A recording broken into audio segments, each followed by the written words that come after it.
අපේ බුදුරජාණන් වහන්සේගේ කාලේ භික්ෂූන් වහන්සේලා 500 නමක් කමඨහන් අරගෙන මේ සුදුසු ප්‍රදේශයක් කිව්වා.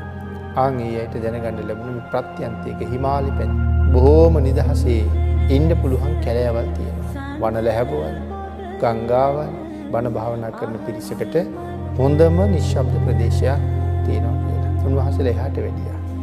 වැඩලා එක ගමකට පිණ්ඩපාත වෙනවා. 500. මේ මිනිස්සු පුදුම විදියට සංඝයාට ගරු කෙරුවා.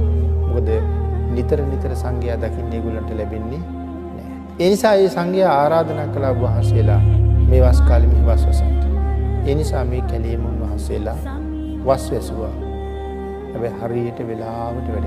ආන් ඒකින්ද දන් වැළඳී මාදී ඉවර කරලා නිසි වෙලාවට gediye ගහපු ගමන් උන්වහන්සේලා ගිහිල්ලා ගස් මුල වාඩි වෙනවා භාවනාවට. මේ කැලෑවේ මේ ගස්වල ඉන්නවා දෙවිවරු, වෘක්ෂ දේවතාවෝ. උන්වහන්සේලා බැලුවා මෙච්චර ගුණ පුරන උත්තම ස්වාමින් වහන්සේලා මේ ගස් මුල වාඩි වෙලා ඉන්නකොට අපි කොහොමද ගස් උඩට වෙලා ඉන්නේ? ආන්ගේ හිඳ තීරණය කළා. උන්වහන්සේලා මේ යන්නේ. නැත්තම් අපිට විමානයට යන්න වෙන්නේ.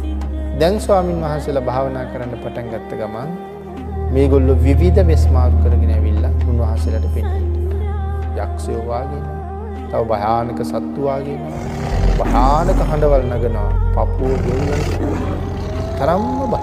සමහර වෙලාවට දුර්ගන්ධයක් ඇතිරලා ගියා කියලා සඳහන් කරනවා. කිසිම භාවනාවක් කරන්න හම්බෙන්නේ නැහැ. ඔළුව කැක්කුම හැදෙනවා. ඒ තරම්ම දුර්ගන්ධ. හැබැයි එක්කෙනෙක් කියන්නේ නැහැ. අන්තිමට සියලු දෙනාම එකතු වෙලා හැමෝම අපහසුතාවයෙන් ඉන්න බව දැකලා හැමෝම මේ කාරණාව කතා වෙලා බුදුරජාණන් වහන්සේ ගාවට වැඩි. ආන් එදා භාග්‍යතුන් වහන්සේ සඳහන් කළා, මහණෙනි, මම මේ වස් කාලය තනින් තන සැරිසරන්න එපා කියලා තියෙන්නේ. ඇයි ඔහොම ඇවිදින්නේ කියලා. ඒ වෙලාවේ තමන්ගේ අපහසුතාවය කිව්වා. භාග්‍යතුන් වහන්සේ බැලුවා මේගොල්ලන්ට වෙනත් සුදුසු ප්‍රදේශයක් තියෙනවද කියලා. නෑ, මේකම තමයි මෙයාලට හොඳ. මේ ප්‍රදේශයේම වස්වසලා මේ අය වස් ඉවර වෙනකොට සෞඛ්‍යලිස්ත නැසනවා. සුදුසු ප්‍රදේශය ඕකමයි. එහාටම යන්න කියලා පිටත් කළා. හැබැයි විශේෂ ආයුධයක් දීලා යවුවා. මොකද්ද? ඒක තමයි මෛත්‍රිය. ආන් ඒ මෛත්‍රිය ගැන සාකච්ඡා කරන සූත්‍රය කරණීය මත්ත සූත්‍රය. භාග්‍යතුන් වහන්සේ දේශනා කළා මේ සූත්‍රයම නිතරම සජ්ජායනා කරන්න. මේ සූත්‍රයම නිතරම සාකච්ඡා කරන්න.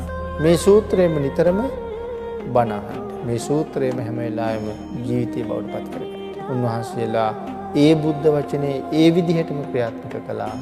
දෙවිවරු බොහෝම ප්‍රියමනාප වුණා. දෙවිවරු තීරණය කළා මේ ස්වාමීන් වහන්සේලාට මෙහි වැඩ ඉන්න තාක්කල් අපි උපස්ථාන කරමු. ඉස්සෙල්ලා දෙවියෝ හැදී උන්වහන්සේලා පන්නන්න, දැන් උපස්ථාන කරන්න.